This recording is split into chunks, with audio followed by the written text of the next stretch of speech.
Salut tout le monde et bienvenue dans cette nouvelle vidéo. Aujourd'hui on va parler ensemble des problèmes qu'on peut rencontrer en tant que développeur indépendant. Donc en fait il y a toute une liste de problèmes qu'on peut rencontrer au début quand on a envie de se lancer en tant que développeur indépendant. Et en fait le but de cette vidéo c'est de te faire tout simplement un condensé, un plan d'action que tu vas pouvoir mettre en place de ton côté pour maximiser en fait tes chances de réussite dans la création de ton projet. Alors déjà on va revenir à la base. Donc si tu es sur cette chaîne, normalement tu utilises Unreal Engine parce que je fais que des tutos d'Unreal Engine sur ma chaîne.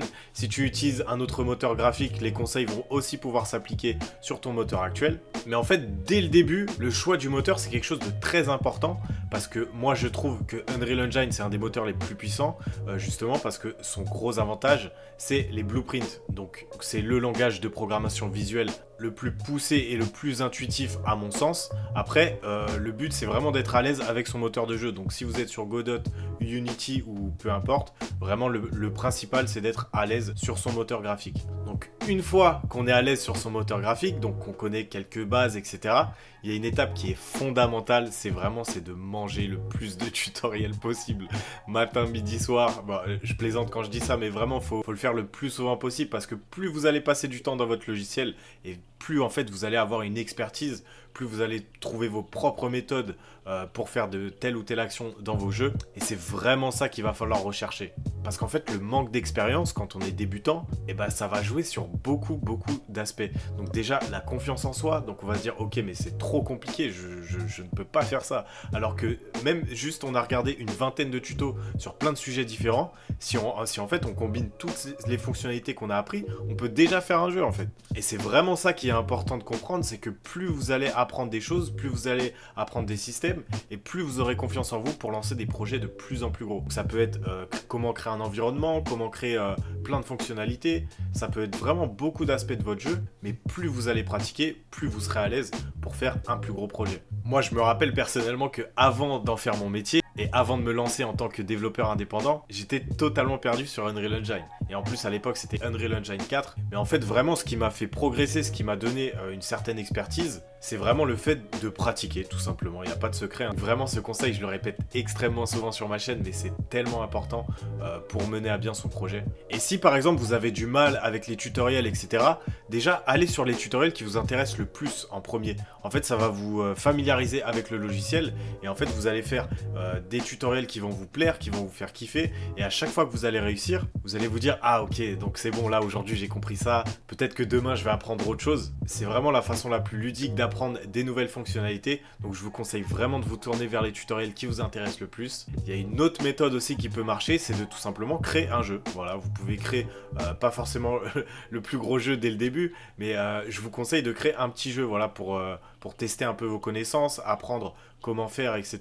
Après, en plus, il y a plein de tutoriels sur YouTube qui vous montrent que vous pouvez faire tel ou tel type de jeu par vous-même. Et je trouve ça super important de commencer par ça, parce que ça va tout simplement vous donner les bases. Et une fois qu'on a les bases dans notre logiciel de programmation de jeu, on va aussi devoir s'intéresser à comment fonctionne le marketing. Sauf si vous faites ça par passion. Mais à mon avis, si vous regardez cette vidéo, c'est que vous voulez justement en faire votre métier. Et pour ça, il va falloir passer obligatoirement par cette étape, maîtriser en fait cet aspect marketing, cet aspect de visibilité de votre jeu, parce qu'on peut faire le meilleur jeu du monde, mais si derrière on ne sait pas forcément le montrer aux bonnes personnes, et ben là malheureusement vous n'allez pas faire beaucoup de ventes. Au contraire, quelqu'un qui va faire un jeu très simple, mais qui va le montrer aux bonnes personnes et qui va avoir une bonne petite visibilité, et ben cette personne va peut-être faire 1000 ventes, mais 1000 ventes sur un jeu à 20 €, et ben finalement ça vous fait déjà 20 000 €. Donc franchement le marché du jeu vidéo, il peut être très vite lucratif, mais au contraire, si on n'applique pas les bonnes méthodes et qu'on fait pas les choses bien, et ben là on peut juste frôler quelques ventes. Et c'est vraiment pas le but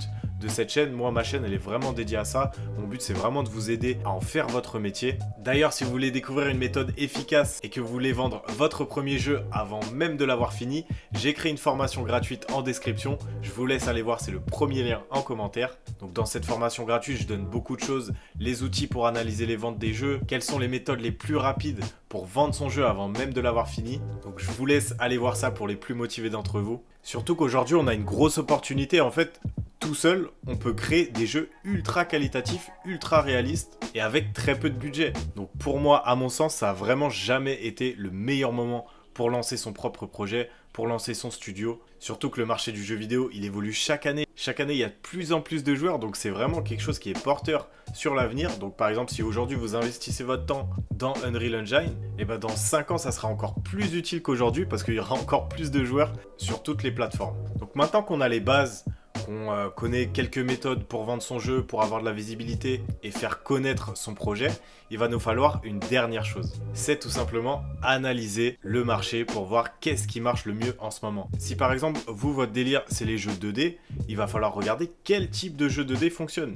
Si au contraire, c'est les jeux 3D type horreur, vous allez regarder quels sont les jeux horreur qui ont le plus fonctionné. En fait, il va falloir faire ça sur chaque catégorie. Et si par exemple, vous voulez faire un jeu horreur, vous regardez les meilleurs qui ont marché, vous essayez de trouver quels sont les points communs entre ces jeux. Ça peut être la qualité des graphismes, ça peut être la qualité des jumpscares, ça peut être beaucoup de choses en fait, l'innovation. Pour ceux qui connaissent, il y a des jeux horreur qui ont un peu innové ces dernières années, comme Phasmophobia pour ceux qui connaissent. Donc ils ont implémenté des nouvelles mécaniques, etc. Et ça, c'est hyper intéressant de mettre ça en place parce que plus votre jeu va innover dans une catégorie qui fonctionne, plus les joueurs vont être enclins à acheter. Parce qu'en fait, une fois qu'on a testé les nouvelles mécaniques, ce qui se passe, c'est que c'est un cercle de consommation. En fait, ça y est, on a testé les nouvelles mécaniques d'un jeu, maintenant on veut quelque chose de plus innovant. Et ça va être ça en boucle en fait, c'est pour ça qu'il y aura toujours la place pour tout le monde et qu'il va jamais falloir se dire « Ah bah il y a trop de concurrents, laisse tomber, j'oublie tout ». Non, parce qu'en fait, chaque mois, les joueurs sont prêts à dépenser une certaine somme pour acheter un jeu. Tous les mois, en fait, le compteur il reset. Donc tous les mois, chaque projet a sa chance. Donc il faut vraiment prendre en compte ça et considérer que si vous avez une bonne idée de jeu ou même d'un jeu un peu plus modeste, il faut vraiment pas hésiter à lancer son projet parce que si vous ne le lancez pas, bah, vous n'aurez aucun retour tout simplement. Donc pour toutes les personnes qui veulent aller plus loin, j'ai créé une formation gratuite en description où on parle justement d'une méthode pour vendre un jeu assez rapidement. J'ai aussi une formation complète où je propose un accompagnement personnel avec les personnes qui veulent lancer leur projet. Donc cette formation complète, elle s'adresse à toutes les personnes qui veulent apprendre Unreal Engine de A à Z et devenir autonome dessus et qui par la suite veulent vendre leur propre projet. En tout cas, si cette vidéo t'a plu, n'hésite pas à lâcher un commentaire, un like ou à t'abonner. Merci d'avoir regardé jusque là, on se dit à la prochaine, c'était Johan.